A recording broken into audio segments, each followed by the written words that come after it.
j'ai étudié la musique au programme qui était au programme de l'école, c'est tout.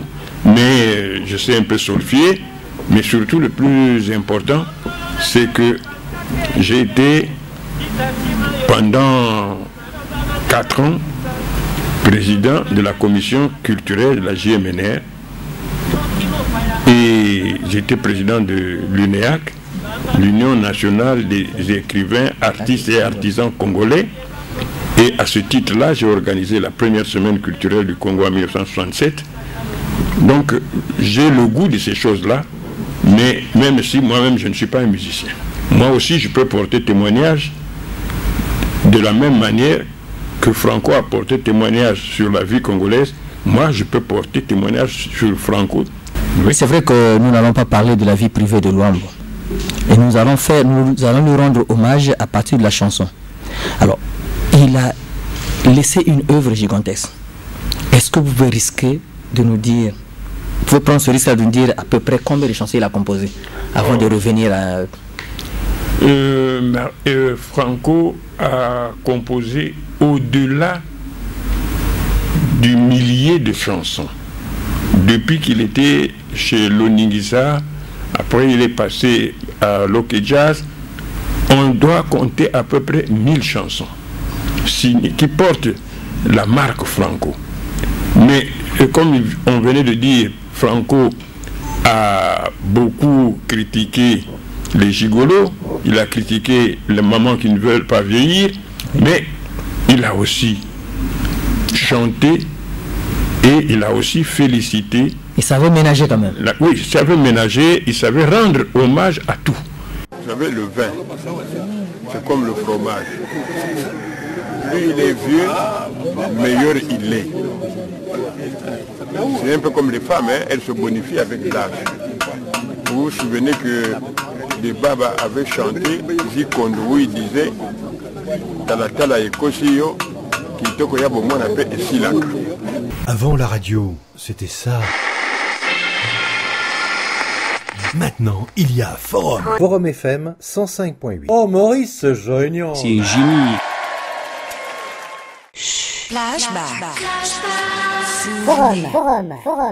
Forum FM 105.8. Le mot du président du réseau Forum Radio-Télévision des droits de l'homme, Maître Maurice Massingo-Tiassé. Bonjour et bonsoir. L'émission d'aujourd'hui sera consacrée à Ndala Claude Ernest, dit Graille, le patriarche qui a fêté ses 85 ans le mercredi 25 mai 2022. Alors c'est parce qu'il a été à l'origine d'un grand événement en Afrique, les premiers Jeux africains qui se sont déroulés du 17 au 25 juillet 1965 à Brazzaville. Et c'est pour cela, 57 ans après, je fais cette évocation parce que souvent, des gens oublient. Alors, Ndala Graille voit le jour à Bakongo-Brazzaville, donc le 25 mai 1937. Et 13 ans plus tard, donc en 1950, il s'envole pour la France. En 1958, après donc le bac qu'il passe en France, il s'inscrit à l'université de Toulouse tout en intégrant l'école des impôts. La même année, il adhère au Parti panafricain de l'indépendance dirigé par le Sénégalais Majmoud Diop.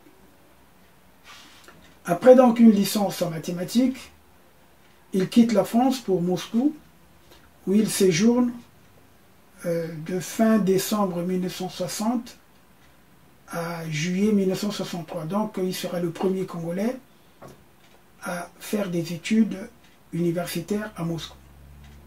Donc 2 semaines après la chute du président Fulbert Yulu, il rentre au Congo. Le 29 donc, août 1963, sans hésiter, il participe au mouvement de la jeunesse et au congrès de la jeunesse du mouvement national de la Révolution. Donc ce qu'on appelait la GMNR. Alors du 4 donc au 6 août 1964, il est élu secrétaire chargé de la presse, l'éducation, l'idéologie, le sport et la culture. Il cumulait toutes ces fonctions. Et d'ailleurs, c'est à cette période-là que Ndalagra va créer le grand journal d'Ipanda. Donc il est élu secrétaire donc chargé de la presse, de l'éducation, l'idéologie, le sport et la culture. C'est une lourde responsabilité qui l'assaille, agréablement d'ailleurs. Et il sera nommé en 1965 comme secrétaire d'État chargé de la jeunesse et du sport dans le gouvernement de Pascal Lissouba, qui était donc Premier ministre et le président de la République, et c'était donc Alphonse Massamba Deba. Il organise donc et préside les premiers Jeux africains, comme je l'ai dit plus haut, donc du 17 au 25 juillet 1965. Ça a été un grand succès. Et le secrétaire de ces Jeux, c'était Jean-Claude Ganga. C'est là où il va avoir son siège au Conseil du sport en Afrique. Alors donc Ndalagra va créer en même temps, donc 2 ans après, il va créer la première semaine culturelle et sportive du Congo.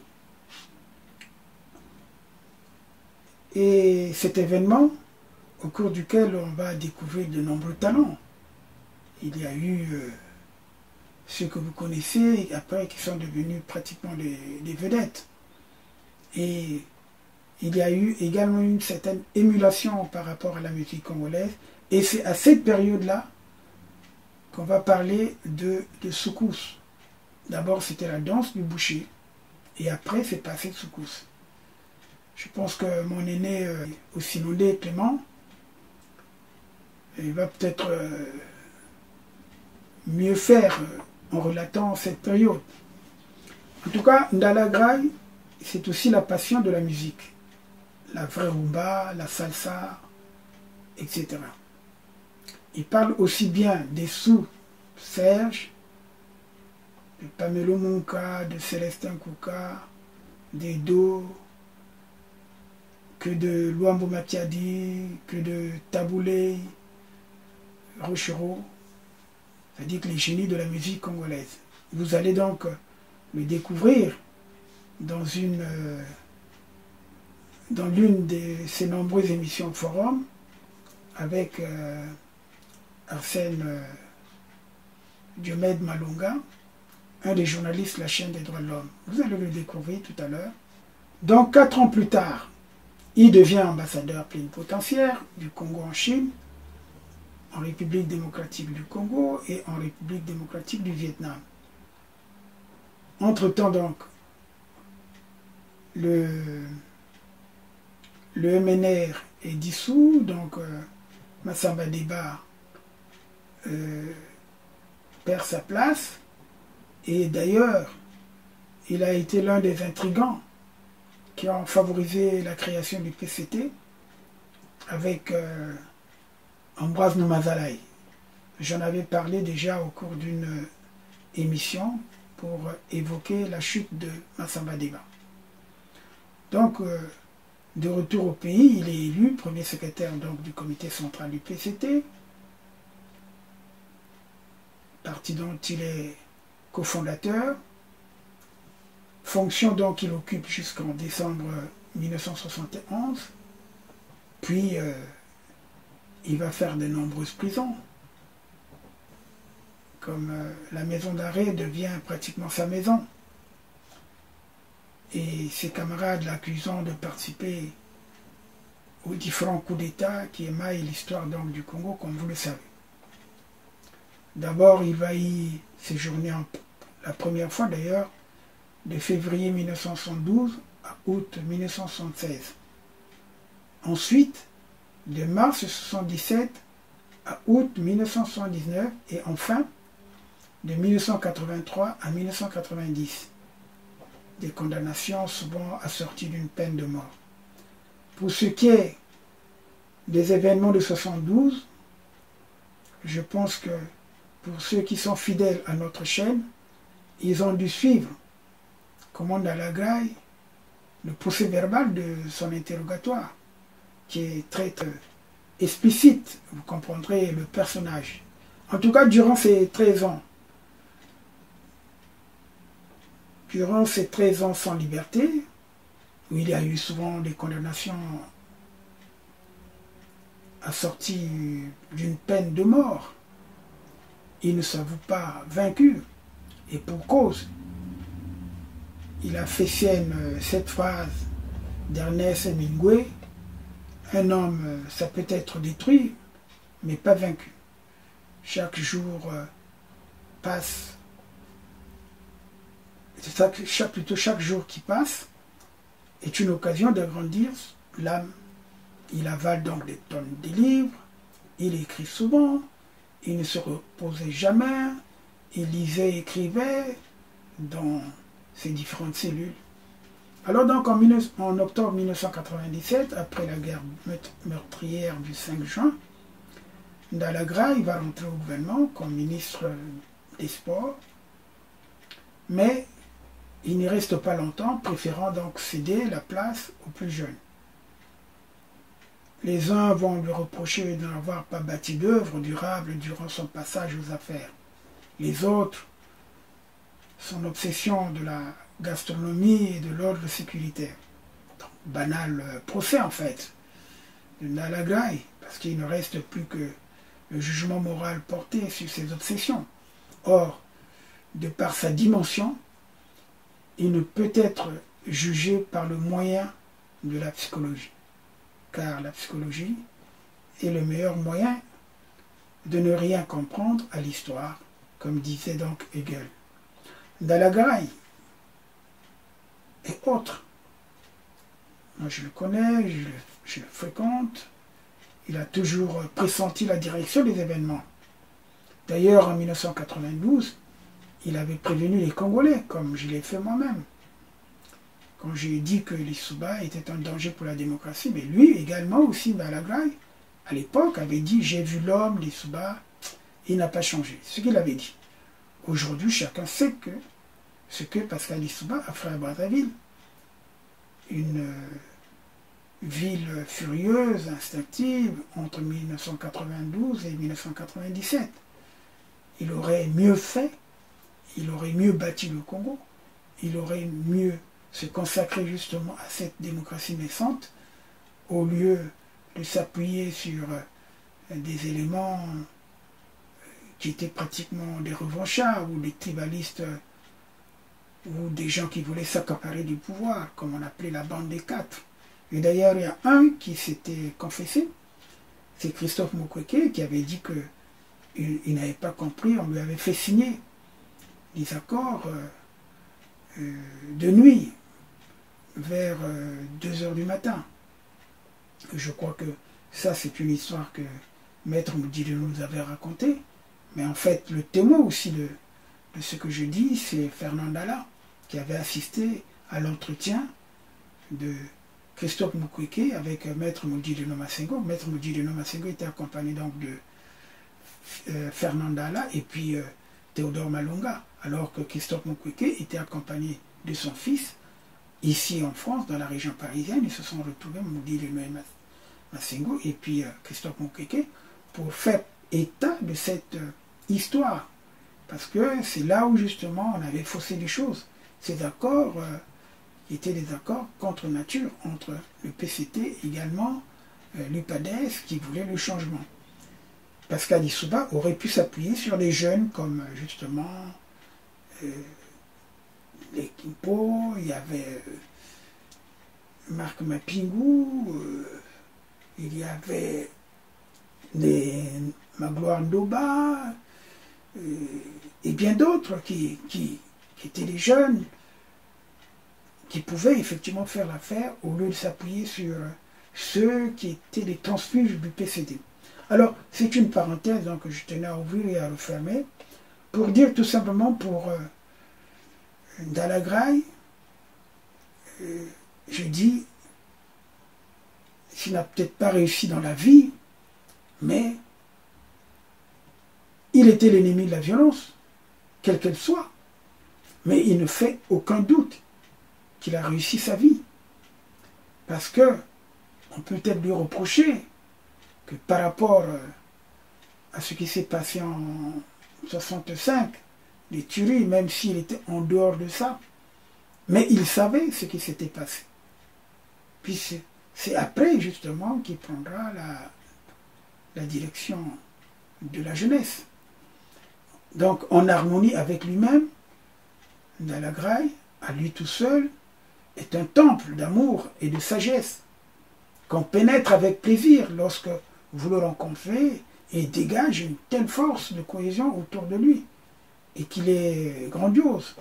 Donc, nous-mêmes, par exemple, qui l'avons côtoyé au niveau du forum, et d'ailleurs même en France, je continue de le côtoyer, je suis toujours content d'être avec lui et de prendre souvent un petit verre de vin, bien bonifié, comme il le dit toujours.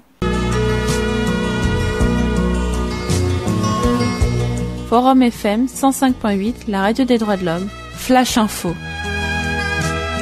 Monsieur le ministre Claude Ernest Ndala s'est rendu à Mpika, sous-préfecture de Boko, dans le département du Pôle, pour prendre part aux obsèques de M. Mayitougou Antoine, ancien maire de Bakongo, des années 1969-1972. À cette occasion, M. Claude Ernest Ndala, dans son intimité familiale, après les obsèques, a sorti de terre 2 daméjans de vin rouge, placés à l'abri du fait de la guerre de 1998. Claude Ernest Ndala témoigne sur ce geste. Vous savez, le vin, c'est comme le fromage. Plus il est vieux, meilleur il est. C'est un peu comme les femmes, hein, elles se bonifient avec l'âge. Vous vous souvenez que les Baba avaient chanté Zikondo, où ils disaient Talatala et Kosiyo, Kitoko Yabomon appelle Silak. Donc, quelque chose qui est jeune a des promesses de beauté, mais il faut attendre que cette beauté s'épanouisse avec le temps. Donc c'est pourquoi je disais que les femmes se bonifient avec l'âge. C'est comme le vin. Donc ce vin que nous sommes là en train de boire tantôt, c'est un vin qui date de 1980. 1980, donc c'est un vin qui a déjà 30 ans.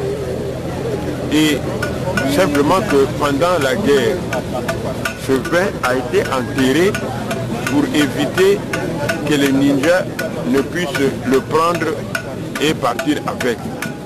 Mais comme eux aussi ne comprenaient pas que le vin, plus il est vieux, meilleur il est, certainement que peut-être si on l'avait laissé à découvert, il n'aurait peut-être pas pu. Parce qu'ils ne savaient pas à quel âge devait avoir ce vin. Mais enfin, par mesure de précaution, nous avons enterré les daméjans de vin. Et la guerre finie, nous les avons sortis de terre et c'est ça qui va faire notre régal aujourd'hui.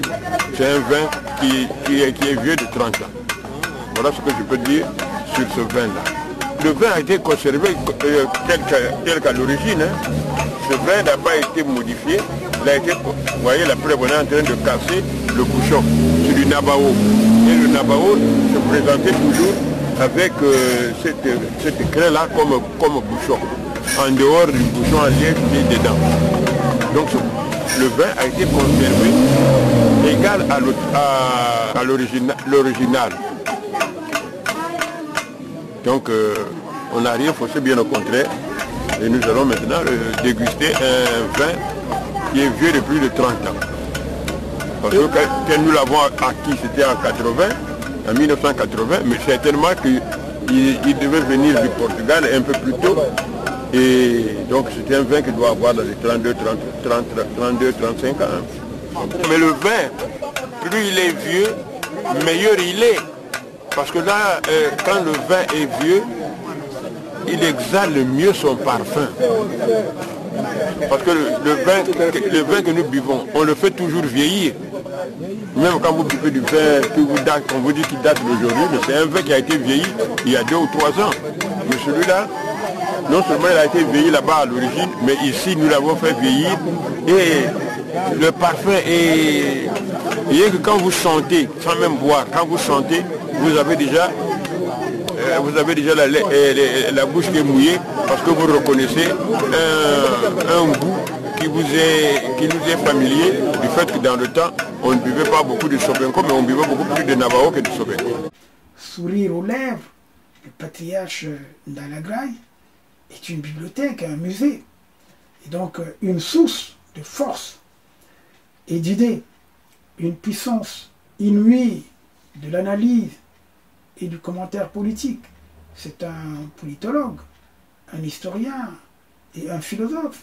Oui, quand on discute avec Ndalagraye, on est certain d'être en face d'un vrai profondeur des obscurantismes, de tous bords, de la contrefaçon des sentiments. Vraiment, il est pour la liberté, vraiment l'essence même de quelqu'un qui favorise l'expression libre. Donc plus sublime encore, c'est sa modestie intellectuelle, son goût de l'argumentation. Il s'interdit d'attaquer les gens, même quand ses camarades du parti l'ont envoyé en prison en 72 pour la première fois, et après en 87.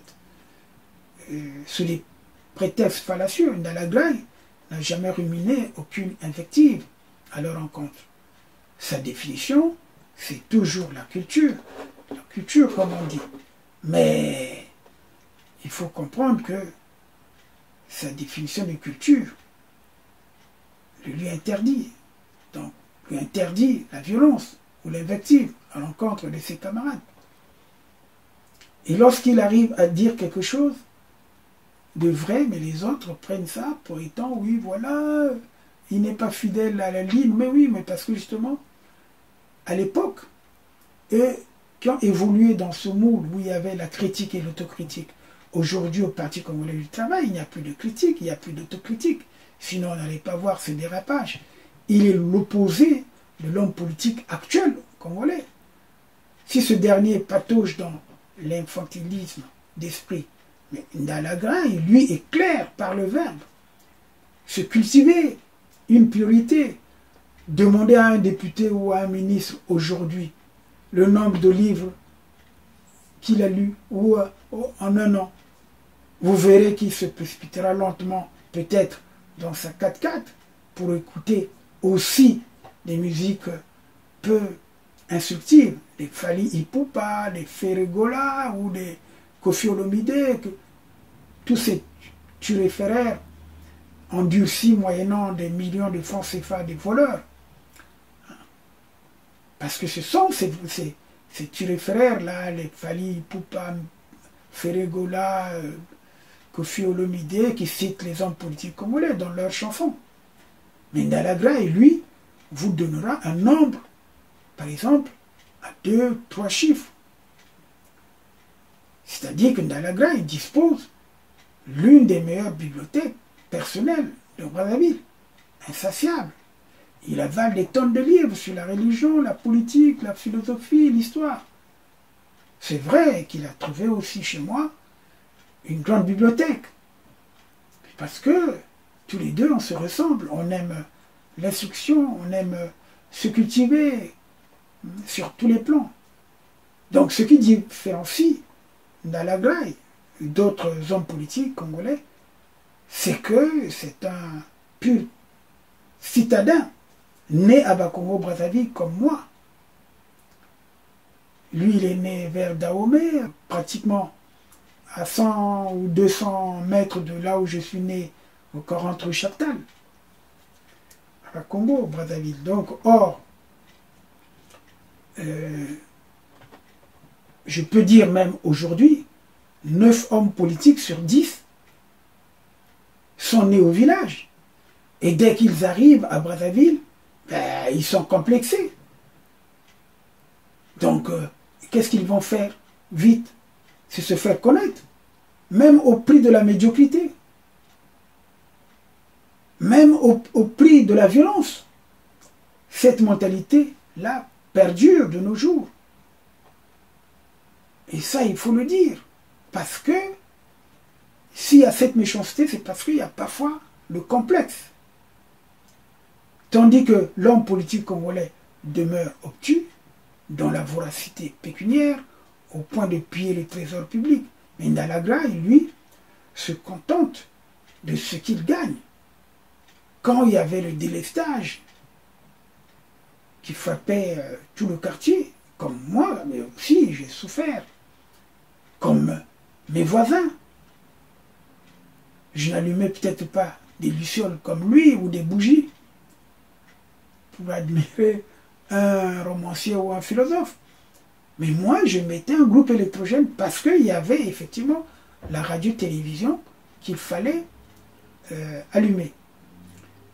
Donc, il ne se plaignait pas, Ndalagraye, un homme politique connu et reconnu, de manquer de groupe électrogène. De même, quand l'eau du robinet ne coulait pas, bon, il croisait les doigts à l'image de ses voisins. À sa place, un autre homme politique aurait respecté et changé de camp. Mais à défaut, il aurait pillé le trésor. Mais Ndalagraye, non. On ne peut pas lui reprocher cela. Les millions surtout, ceux du trésor, ne sont pas une obsession pour Ndalagraye. Même si la vie à Brazzaville est plus chère qu'à Paris, Miami, ou Bruxelles ou Toronto.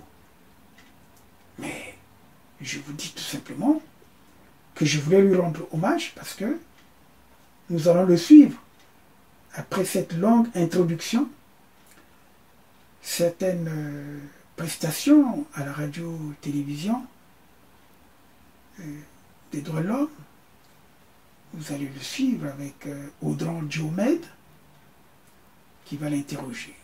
Vous allez m'excuser parce que j'avais annoncé que je devais faire une émission sur la franc-maçonnerie, parce qu'il y a beaucoup d'internautes justement qui ont évoqué cela pour savoir qu'est-ce que la franc-maçonnerie et comment il évolue au Congo. C'est vrai que nous avons déjà fait état de cela dans les différentes émissions, mais nous allons débattre de cela au niveau du forum, parce qu'il y a de nombreux compatriotes qui sont des francs-maçons. Merci donc, suivez Ndalagraye avec Audran Diomède à Radio Forum. C'est une vieille émission.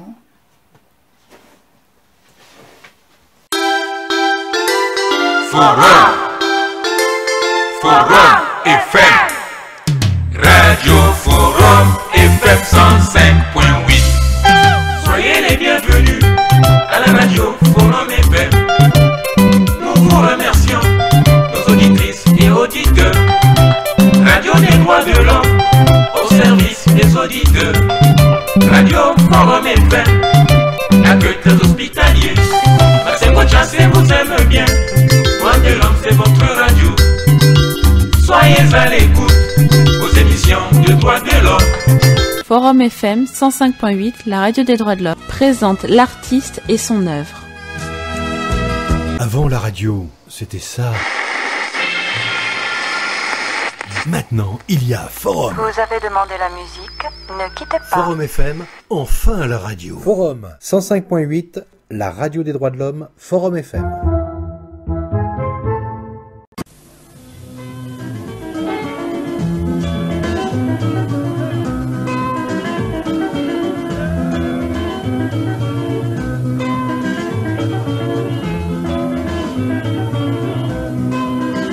En dehors de patron, je suis artiste musicien.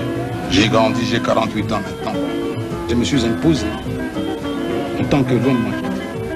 Mais tout de même, la politique s'occupe de nous. Parce que je ne peux pas ignorer la politique de mon pays.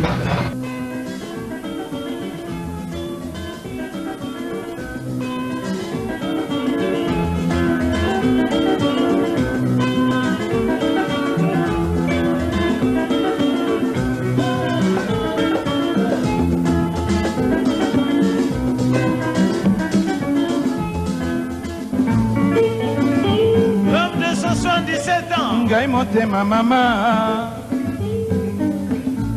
mbanda kende atikela yo pomengo na ndako mama nzoka mboka nasalaka mbongo mpo na bana na ngai bandeko bana makila na ngai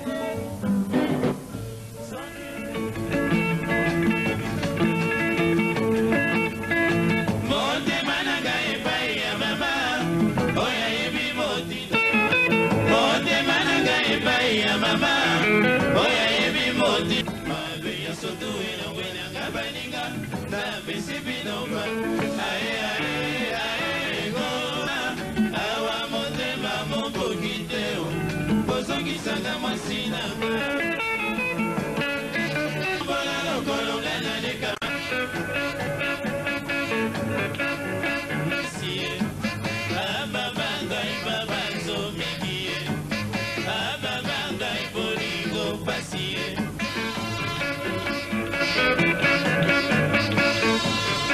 J'avais des amis dans le jazz qui partaient, qui revenaient, qui partaient, qui revenaient. Et puis après un moment, j'ai dit top, vous partez, bon, partez pour toujours. Et quand ils sont partis pour toujours, j'ai essayé d'organiser le jazz à ma manière. Parce que timide, et puis après, demain il part, demain il revient, je dis non, stop. J'ai essayé d'organiser à ma façon. Je me suis imposé en tant que l'homme maquette. Oh, Mario. On grandit, hein. J'ai grandi, j'ai 48 ans maintenant. Bon. Je ne peux pas penser de ce que j'étais quand j'avais 13 ans, 15 ans.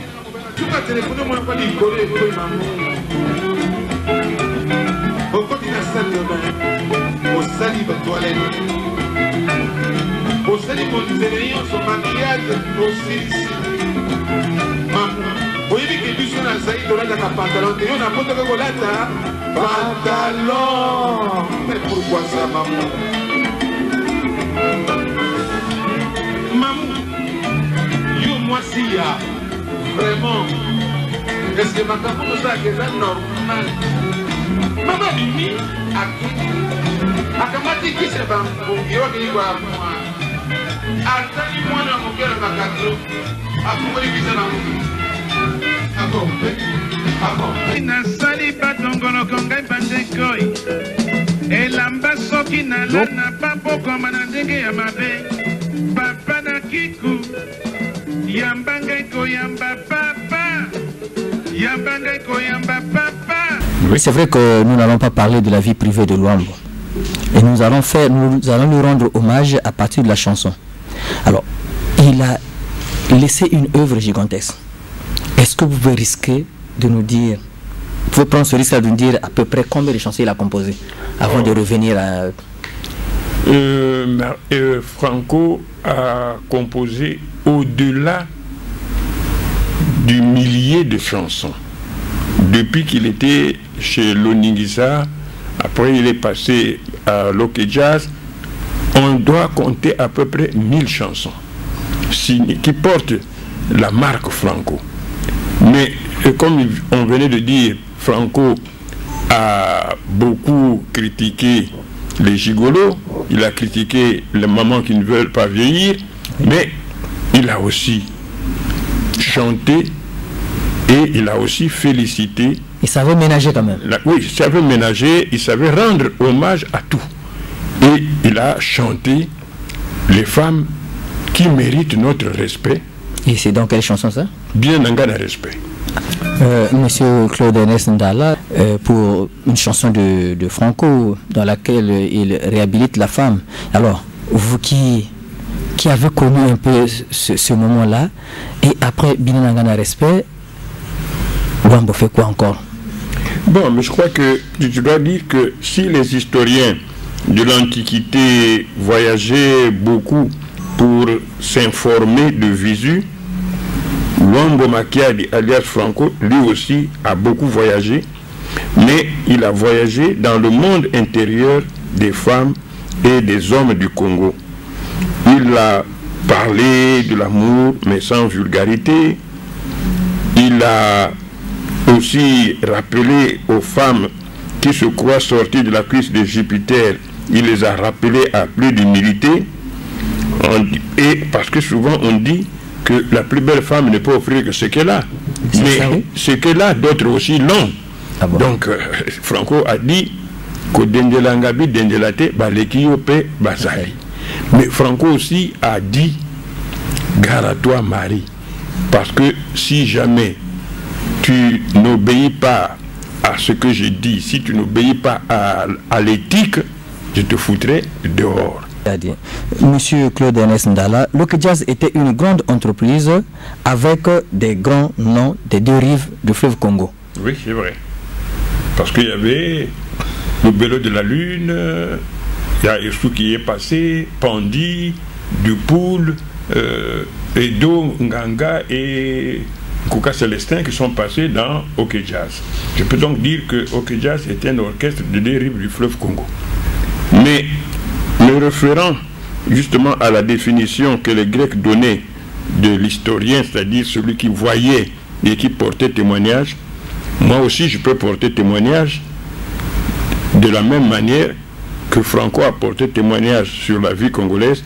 Moi je peux porter témoignage sur Franco du fait que je l'ai vu, j'ai échangé avec lui à l'époque où l'orchestre Okejaz se produisait au bar Air France dans les années 58, au croisement de l'avenue Prince Baudouin et de la rue Itaga.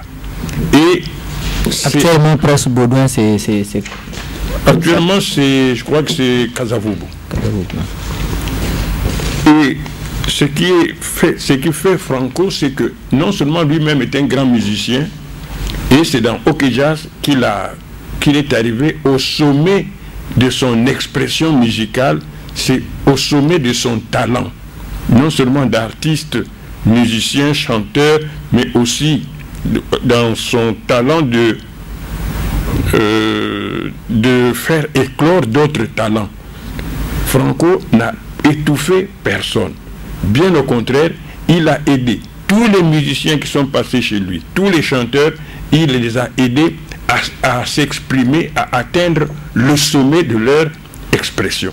Nous allons en avoir un exemple avec Aimé Wabolingo de Edo Nganga, Masumbuku de Vicky Longomba et Kadima de John Poy. Monsieur Claude Ernest Ndala, je voudrais poser une question. Est-ce que vous avez connu personnellement Luambo Makiadi et c'était à quelle occasion? Et quel souvenir vous avez gardé de cette rencontre ou bien de vos fréquentations si il y en a? Non, j'ai rencontré Luambo Makiadi pour la première fois en juillet 1958, à l'époque où je disais qu'il jouait au bar Air France. Et puis par la suite, j'ai eu plusieurs occasions de le rencontrer ici et à Kinshasa chez lui. Mais sinon, c'est un monsieur qui était très bien, très gentil, mais très professionnel aussi. Dans sa musique, il était très professionnel parce que au départ, il connaissait quelques accords de guitare, mais par la suite, il s'est perfectionné, il a appris le solfège, il a appris le cours de composition, parce que composer une chanson, ce n'est pas donné. Il faut d'abord prendre la vie telle qu'elle se présente, la disséquer, et ensuite la recomposer pour la rendre beaucoup plus compréhensible, beaucoup plus vivante. Donc, c'est ça que j'ai connu Franco. Oui, vous avez dit qu'autour de lui, il y avait de grands musiciens. Il a laissé les musiciens s'exprimer. Vous avez parlé de Masumbuku. Vous allez nous dire qu'est-ce qu'il chante dans cette chanson-là, parce que vous la connaissez bien. Masumbuku, c'est une chanson qui est chantée par Vicky Longomba. Oui, c'est une composition de Luambo. C'est une composition de Luambo, mais chantée rendue par Vicky Longomba. Et de quoi on parle dans cette chanson-là? Monsieur Claude Ernest Ndala, il y avait à côté de Luambo Makiadi, vous l'avez dit, il y avait aussi le Tumba, grand guitariste et grand compositeur aussi. Oui, le Tumba, c'est le poète. Le poète Simaro, c'était un grand. Et celui qui a perpétué le style et l'orchestre et l'école Okejaz. Mais je crois qu'avant de... Nous allons d'abord écouter Kadima pour montrer que les talents de toutes les époques qui étaient autour de Franco ont su s'exprimer et ont bénéficié des conseils et de l'appui de Franco pour mieux s'exprimer. John Poy, c'est le petit frère d'un grand chanteur, Franck Lassan. S'il vous plaît, Kadima, c'est une composition de Djompoy ou de... Non, Djompoy a rendu, mais c'est une composition de Franco. Franco toujours. Nous sommes toujours à Forum FM, la radio de l'homme, en train de rendre hommage à Luambo Makiadi. Monsieur Claude Ernest Ndala, nous venons d'écouter Obénit, et si on remonte un peu, on a écouté Aimé Wabolingo, Masumbuku. Il semble qu'on est dans le même orchestre, on garde le même rythme, mais avec une différence. Alors, comment expliquez-vous ça? Oui, c'est-à-dire que la ligne mélodique existe toujours la même, contrairement à un certain nombre de jeunes orchestres qui privilégient le rythme.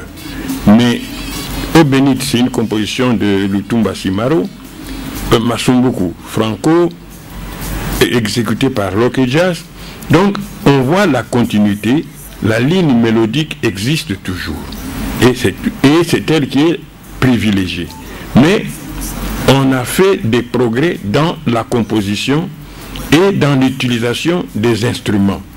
C'est ce qui fait que la chose reste la même tout en se modifiant, en tenant compte des progrès que les musiciens ont réalisés dans la composition, dans la structure même de leur texte musical. Donc, il y a des progrès, et ces progrès se ressentent dans l'utilisation des instruments et dans la technique instrumentale qui n'est plus aussi dépouillée que dans Aimé Wabolingo ou dans Masumbuku. Mais donc, c'est ça la grande différence de l'école de Franco, qui privilégie la ligne mélodique et qui privilégie en même temps le texte. Le texte ne se résume pas à des onomatopées ou à des vulgarités, mais le texte est bien senti, bien peaufiné, et nous avons du plaisir à écouter, parce que en même temps que nous écoutons la musique, nous écoutons aussi des paroles signifiantes. Mais est-ce que dans le style qui était le sien, on peut avoir d'autres Franco? On ne dit pas Franco Luambo Makiadi, mais des gens qui composent et qui chantent, qui écrivent des textes comme lui. Oui, mais bien sûr que nous en aurons, parce que Lutumba Simaro vient de fêter l'année dernière ses 50 ans de musique. Oui, mais ça c'est Rock Jazz. Bon, mais... Oui, mais bien sûr, mais dans cette même lignée, on trouvera des gens qui seront capables de composer des textes très bons, très signifiants, mais en même temps accompagnés de musique. Parce que le contenu, parce que dans une œuvre, il y a le contenu et il y a la forme. Donc, le contenu peut être très beau, mais si la forme n'est pas belle, ben, ça n'intéresse personne et personne ne va écouter. Donc, il faut trouver des gens capables de produire des beaux textes et aussi de produire un accompagnement musical, mélodique adéquat. Parce que sinon, on passe à côté de la plaque. La dernière fois, vous êtes passé sur notre plateau et vous avez eu une ouïe très fine. Vous nous avez parlé un peu de Karmapa qui semblerait... Oui, c'est-à-dire que Karmapa, effectivement, est sur la ligne des anciens, c'est-à-dire la ligne de ceux qui ramènent les sexagénaires sur les pistes de danse. Parce qu'entre-temps, c'était le yeke-yeke, le ndombolo, le soukous. Pour ça, c'est des danses que les gens de 50, 60 ans ne peuvent pas danser parce que ça fait transpirer. Mais par contre, Karmapa, dans Amant de la Duchesse, ou dans tu es moi, je suis toi, dans tout ce disque-là, le temps de l'amour, Karmapa joue de la rumba. Il renoue avec le style de Franco qu'on n'a plus entendu depuis longtemps. Donc c'est ce qui fait que Karmapa peut être... Karmapa, même s'il est venu bien après, mais c'est un contemporain de Franco et de Lutumba Simaro, dans la mesure où ces textes, c'est de la rumba, et on renoue avec la rumba, et la rumba éternelle du Congo, on renoue avec ça, et on abandonne un peu le ndombolo et toutes ces gesticulations. Et donc on peut dire que l'espoir est permis pour ce style-là. L'espoir est permis, et je pense que de plus en plus, Karmapa va nous réserver des surprises, et d'autres musiciens aussi, parce que n'oubliez pas que le Kwakanza et même l'autre Boji Bojiana nous donne dans un genre un peu différent, mais nous donne de la bonne musique que nous pouvons écouter, mais que nous pouvons aussi danser. Parce que la musique, ce n'est pas simplement pour écouter, c'est aussi pour danser.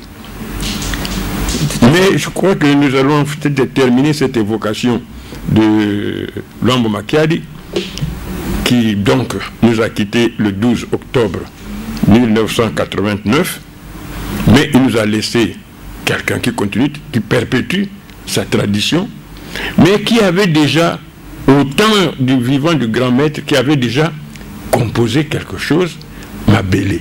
Je voudrais simplement dire que Franco a fasciné les gens de son temps et de son vivant. Franco ne laissait personne indifférent. Chez Franco, il n'y avait pas de tiédeur. On l'aimait ou on le haïssait. En tout cas, il ne laissait personne indifférent. Et c'est ce qui a fait que toutes les foules qu'il a fait danser ont fini par le regretter. Et en ce jour anniversaire de sa mort... Même ceux qui le haïssaient l'ont regretté. Même ceux qui le haïssaient l'ont regretté. Parce que justement, comme dit un Danois, Niels Bohr, ce qui est opposé est complémentaire. Ah, tout à fait, oui. Donc, aujourd'hui, nous qui l'avons connu, qui l'avons côtoyé, nous avons avec émotion parlé de lui pour dire que Franco est mort, mais il survit avec ses œuvres. Il continue à nous éduquer, il continue à nous aider à accepter la vie.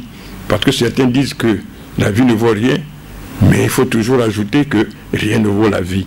Et qu'aujourd'hui, nous devons avoir une pensée émue pour Franco et dire à nos fils et à nos petits-fils, il était une fois un homme nommé Luambo Makiadi qui a éduqué et fait danser des millions d'Africains. Et c'est sur cela que je termine cette évocation sur Luambo Makiadi, le grand musicien, le grand chroniqueur de la vie quotidienne du Congo et le grand poète. Bien, nous, comme Monsieur Claude Ernest Ndala vient de le dire, nous sommes presque à la fin de cette évocation, parce que c'était quand même important qu'on ne dise quelque chose sur Luambo Makiadi, même si chaque année on vient, mais on ajoute quand même quelque chose. Aujourd'hui, nous avons reçu Monsieur Claude Ernest Ndala et ça nous fait plaisir. Nous disons quand même un grand merci, mais avant, on voudrait quand même savoir, est-ce que Monsieur Claude Ernest Ndala a fait de la musique, ou bien il est simplement amoureux de la musique? Parce que toute cette connaissance-là, il faut... Bon, donc c'est pas que je suis amoureux de l'art, que ce soit la peinture, que ce soit la sculpture, que ce soit le dessin, la musique, et surtout j'aime aussi beaucoup le jazz. Et donc c'est simplement, bon, j'ai étudié la musique au programme qui était au programme de l'école, c'est tout, mais je sais un peu solfier. Mais surtout, le plus important, c'est que j'ai été pendant 4 ans président de la commission culturelle de la JMNR, et j'étais président de l'UNEAC, l'Union nationale des écrivains, artistes et artisans congolais. Et à ce titre-là, j'ai organisé la première semaine culturelle du Congo en 1967. Donc, j'ai le goût de ces choses-là. Mais même si moi-même je ne suis pas un musicien. Voilà, mais le micro ne vous a pas tenté? Qu'est-ce qui vous a manqué? De la voix ou bien comment? Non, c'est pas que la voix m'ait tenté, mais quand il faut faire les choses, il faut les faire bien. Et comme je ne me sentais pas capable de bien chanter, donc je n'ai pas tenté l'expérience de la chanson.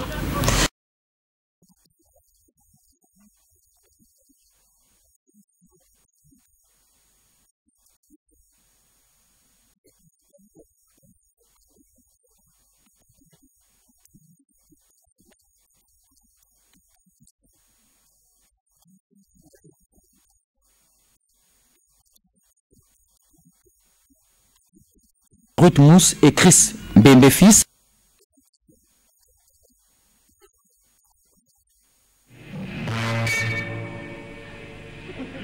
Mamou. Mais est-ce qu'on dit que Mamou Obama Libala Naye Naboma Libala Naye te le Congo. Na pesa yende toli. Atika kotia kise bangungi na joyo ya mwana.